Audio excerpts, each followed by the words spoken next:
Hi YouTube, my name is Mika, and if you enjoy luxury fragrances, please stay tuned.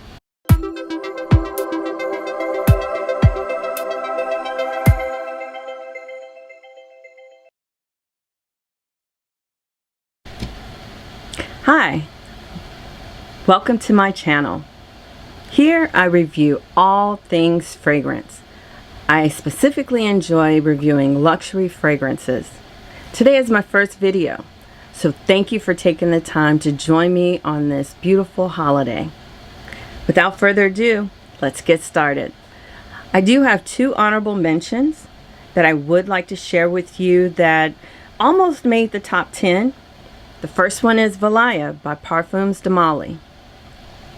Valaya is a very beautiful fragrance by Quentin Biche. He is one of my top perfumers. I love his nose. Valaya has aldehydes, a beautiful white peach.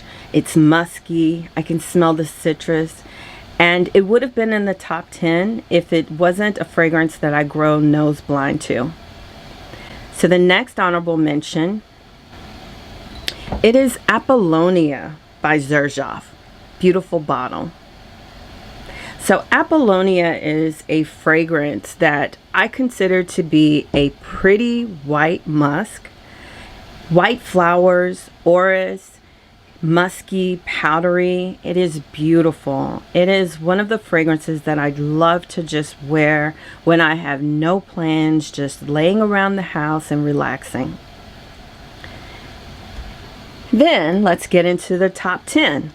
At number 10, I have Musc Des Sables. And this one here is a pillowy amber vanilla fresh scent. You have to try it on skin. It's not one of those fragrances that you can put on a paper strip and enjoy all day. Right when I think that this fragrance is on its last leg, I then get a whiff of it and it lets me know that it's going strong. But it's very soft and it's powdery, and I really enjoy it as a relaxing fragrance. Right. Number 9. Number 9 is Pas Ce Soir by BDK. And I love Pas Ce Soir because it is very unique. I did not know what quince smelled like, so I was intrigued just by that note alone. And I also enjoy orange blossom. Orange blossom is one of my favorite notes, and to me, Pas Ce Soir is uplifting, it is fruity, and it's just easy to wear. I consider it to be like a no-brainer. You just consider it a dumb reach when you don't want to put too much thought into it.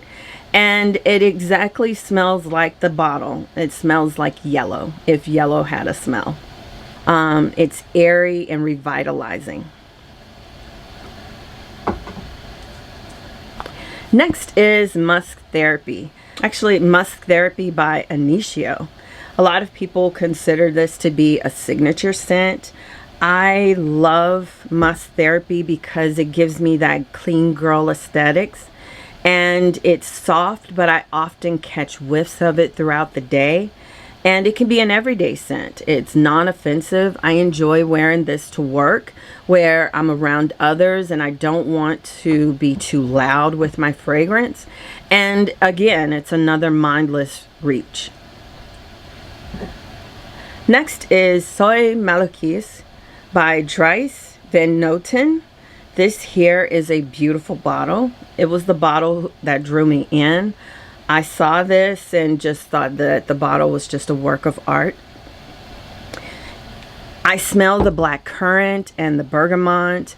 What also intrigued me was that it had a note of silk, and I had never smelled silk, but I was curious to see what silk smelled like. And it is very silky and romantic. So if you can picture a beautiful silk nightgown and the feel of it on your hands, that is what this fragrance smells like to me.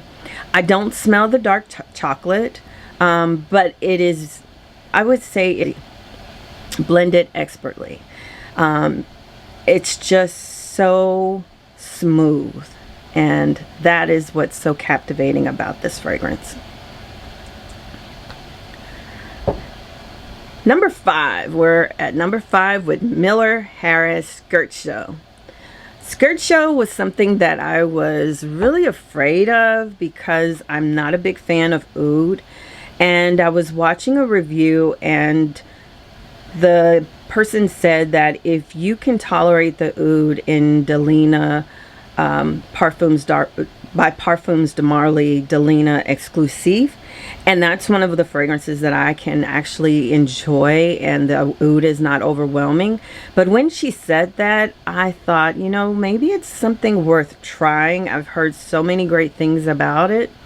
And when I tried it, I literally had to eat crow, and it made me rethink how I feel about oud. Not the barnyard oud, but just oud in general.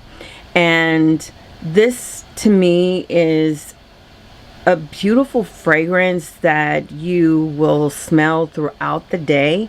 At first sniff, you will smell the oud, and then it is just a mellow fragrance.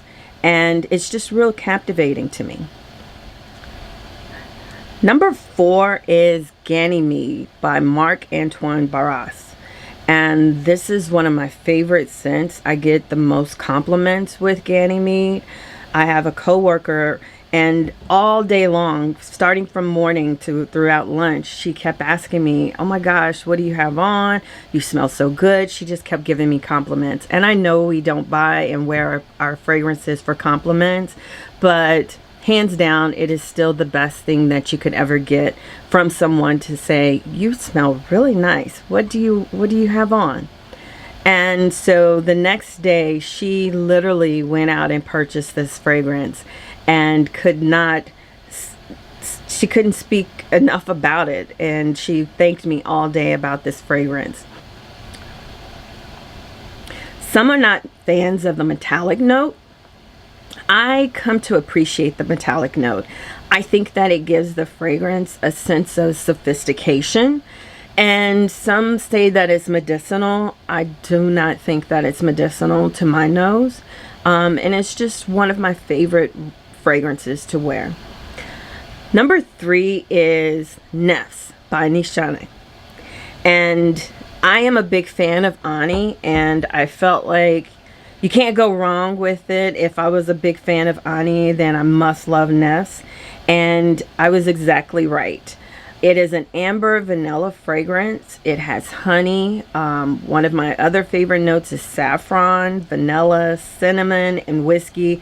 I've heard people say it has the whole kitchen sink in it. It has a lot of spices. But it has an amazing performance, and all of those spices are blended beautifully. To me, it's a flawless gem. The price is steep, but I do think that it's worth every penny. Next is Blanche Bête by Les Liquides Imaginaires. And one of the things to know about this is when I first purchased it, the juice was not this color. It was a little clear. So with the vanilla, it has changed over time. And this is a very lactonic musk mallow tuberose masterpiece. I do agree that you have to like lactonics, and you do need to like tuberose, and I'm a fan of both of them.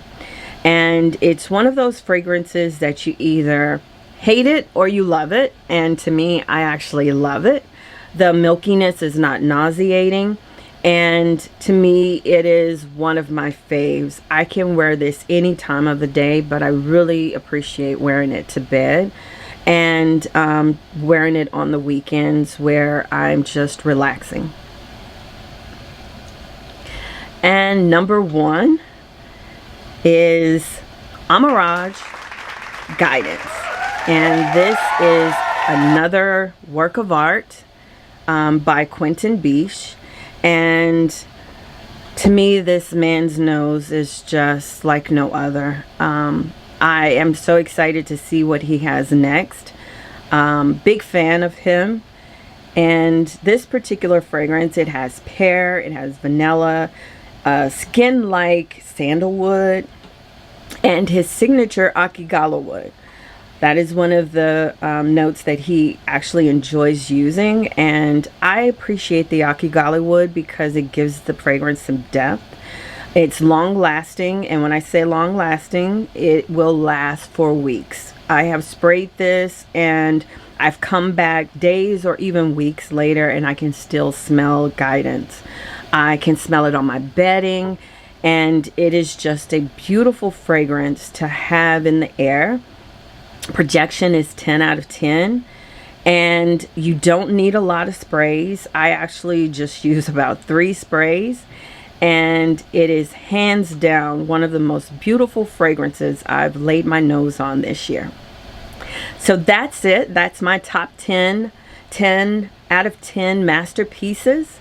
And I'd like for you to let me know in the comments and tell me, what are your top 5? Are any of mine on your list?